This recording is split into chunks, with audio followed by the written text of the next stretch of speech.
All right. We will continue our Islamic Civilization reading with a work of literature by Omar Khayyam. Again, Omar Khayyam, just to briefly mention one of his writings. Quote, "In youth I studied, later I boasted of my mastery, yet this was the lesson I learned. We come from dust, and with the wind are gone. Of all the travelers on this endless road, no one returns to tell us where it leads. There is little in this world but greed and need. Leave nothing here, for you will not return. No one can be certain of tomorrow, but the moon will shine long after and find us not."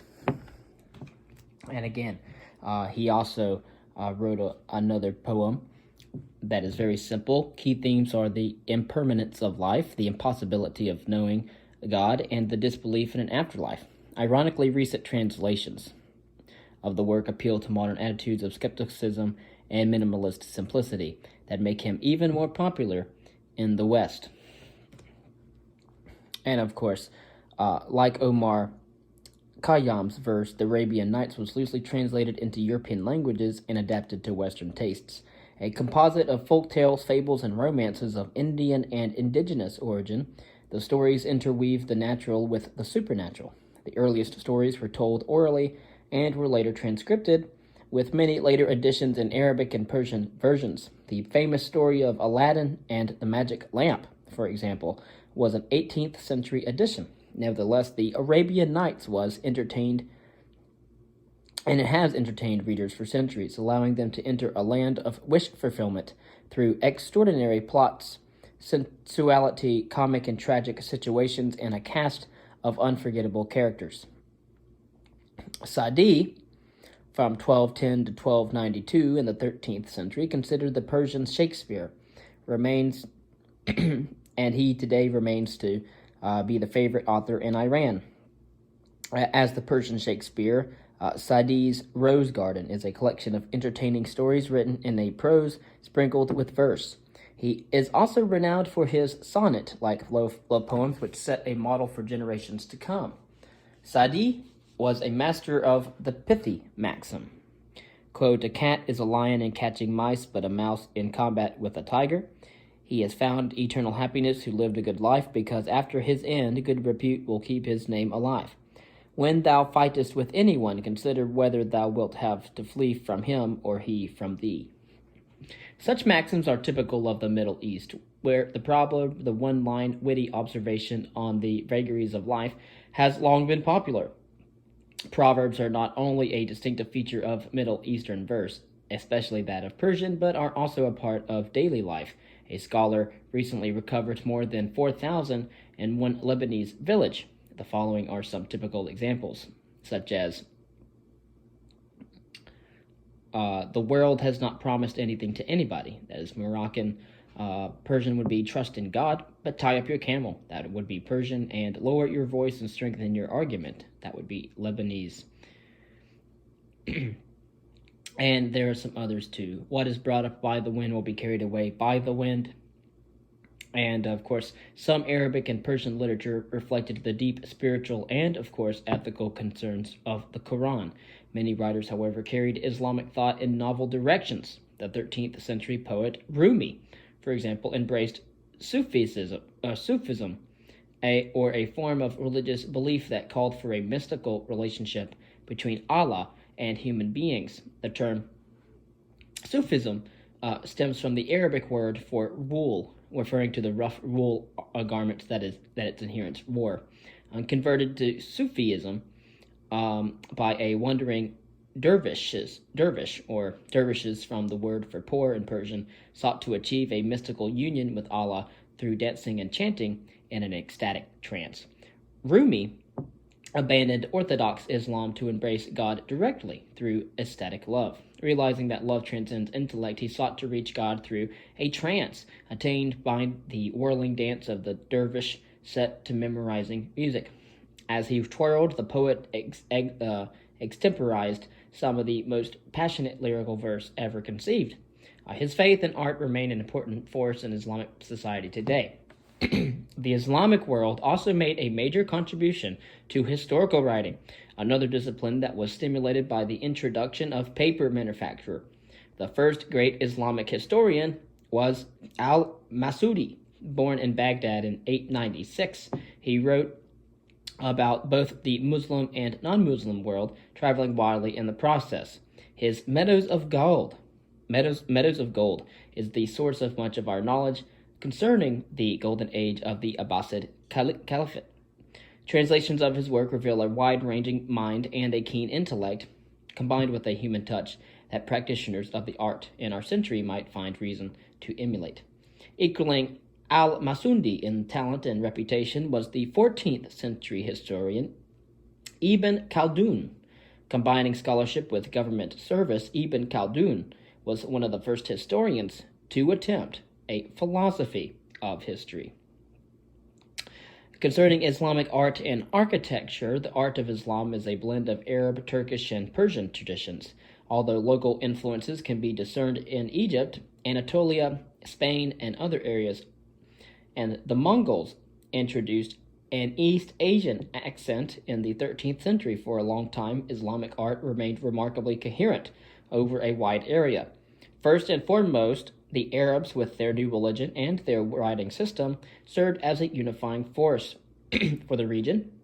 Fascinated by the mathematics and astronomy they inherited from the Romans or the Babylonians, they developed a sense of rhythm and abstraction that found expression in their use of repetitive geometric ornamentation.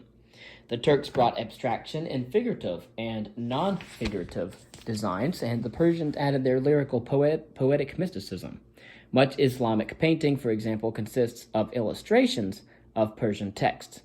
The ultimate expression of Islamic art is to be found in magnificent architectural monuments beginning in the late 7th century. The great example is the Dome of the Rock, built in the year 691 in order to proclaim the spiritual and political legitimacy of the new religion to the ancient world.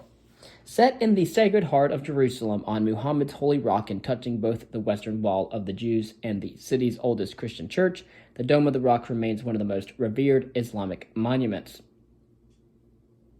And of course, it was the purpose of it was to proclaim the spiritual and political legitimacy of the new religion of Islam to the ancient world. And of course, constructed on Byzantine lines with an octagonal shape and marble columns and ornamentations, the interior reflects Persian motifs with mosaics of precious stones. Although rebuilt several times and also incorporating influences from both East and West, this first monument to Islam represents the birth of a new art. At first, desert Arabs, whether nomads or conquering armies, prayed in an open court shaded along the Qibla, or the wall facing the holy city of Mecca, by a thatched roof supported by rows of palm trunks. There was also a ditch where the faithful could wash off the dust of the desert prior to prayer. As Islam became better established, enormous mosques were then constructed, but they still were modeled on the open court, which would be surrounded on all four sides with pillars supporting a wooden roof over the prayer area facing the Qibla wall. The largest mosque ever built, the Great Mosque of Samura, in 848 to 852, covered 10 acres in the 9th century and contained 464 pillars and aisles surrounding the court. Set in the Qibla wall was a niche, or what is known as mihrab, containing a decorated panel pointing to Mecca and representing Allah. Remains of the massive 30-foot-high outer wall is still standing, but the most famous section of the Samara Mosque was its 156-foot-tall minaret, the tower accompanying a mosque from which the muezzin, or crier, calls the faithful to prayer 5 times a day.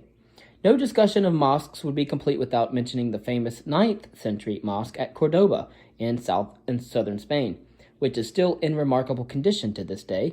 Its 514 columns supporting double horseshoe arches transformed this architectural wonder to a unique forest of trees pointing upward, contributing to a light and airy effect.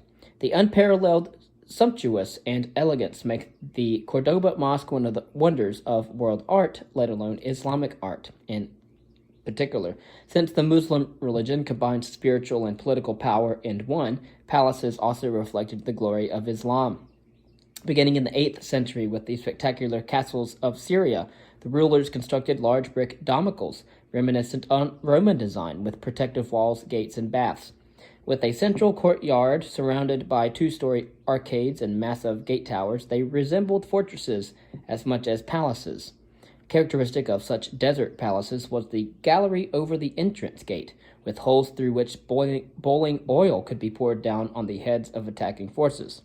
Unfortunately, none of these structures has survived, but the most impressive remaining Islamic palace is the 14th century Alhambra in Spain, which you have discussed earlier. The extensive succession of courtyards, rooms, gardens, and fountains created a fairy tale castle perched high above the city of Granada. Every inch of surface is decorated in intricate floral and semi-abstract patterns. Much of the decoration is done in carved plasterwork so fine that it resembles lace. The lion court in the center of the harem, or the ruler's private quarters, is world-renowned for its lion fountain and surrounding arcade with elegant columns and carvings. Since antiquity, one of the primary occupations of women has been the spinning and weaving of cloth to make clothing and other useful items for their families. In the Middle East, this skill reached an apogee in the art of the knotted woolen rug. Originating in the pre-Muslim era, rugs were initially used to insulate stone palaces against the cold, as well as to warm shepherds' tents. Eventually, they were applied to religious purposes, since every practicing Muslim is required to pray 5 times a day on clean ground. Small rugs served as prayer mats for individual use, while larger and more elaborate ones were given by rulers as rewards for political favors. Bedouins in the Arabian desert covered their sandy floors with rugs in order to create a cozy environment in their tents. In villages throughout the Middle East, the art of rug weaving has been passed down from mother to daughter over the centuries. Girls as young as 4 years old took part in the process by helping to spin and prepare the wool shorn from the family sheep. By the age of 6, girls would begin their first rug, and before adolescence, their slender fingers would be producing fine carpets. Skilled artisanship represented an extra enticement to prospective bridegrooms, and rugs often became an important part of a woman's dowry to her future husband. After the wedding, the wife would continue to make rugs for the home use, as well as for sale to augment the family income. Eventually, rugs began to be manufactured in workshops by professional artisans, who reproduced the designs from detailed painted diagrams. Most decorations on the rugs, as well as on all forms of Islamic art, consisted of Arabic script and natural plant and figurative motifs, repeated continuously in a naturalistic or semi-abstract geometrical patterns called arabesques. These decorations completely covered the surface and left no area undecorated. This dense decor was also evident in brick, mosaic, and stucco ornamentation, and culminated in the magnificent tile work of latter centuries. Representation of the Prophet Muhammad in painting or in any other art form has traditionally been strongly discouraged. Although no passage of the Quran forbids representational painting, the Hadith warned against any attempt to imitate God through artistic creation or idolatry, and this has been interpreted as an outright ban on any such depictions. Human beings from the early centuries, aside from a very few wall paintings from the royal palaces, so many relatively little depictions of human beings and animals survives from the early centuries, except for those in few wall paintings and the royal palaces. Although the Persians used calligraphy and art in order to decorate their books, the Arabs had no pictorial tradition of their own and only began to develop the art of book illustration in the late 12th century to adorn translations of Greek scientific works. In the 13th century, a Mongol dynasty established at Tabriz, west of the Caspian Sea, offered the Middle East its first direct contact with the art of East Asia. Mongol painting, done in the Chinese manner with a full brush and expressing animated movement and intensity, freed Islamic painters from the traditional confines and enabled them to experiment with new techniques. The most famous paintings of the Tabriz school are found in the illustrations accompanying Ferdowsi's Book of Kings. They express a new realistic detail and a concern for individual human qualities. Chinese art also influenced Islamic art with its sense of space. A new sense of perspective pervaded Islamic painting, leading to some of the great paintings of the Herat school under the 15th century autocrat Tamerlane. Artists working in the Herat style often depicted mounted warriors battling on a richly detailed background of trees and birds.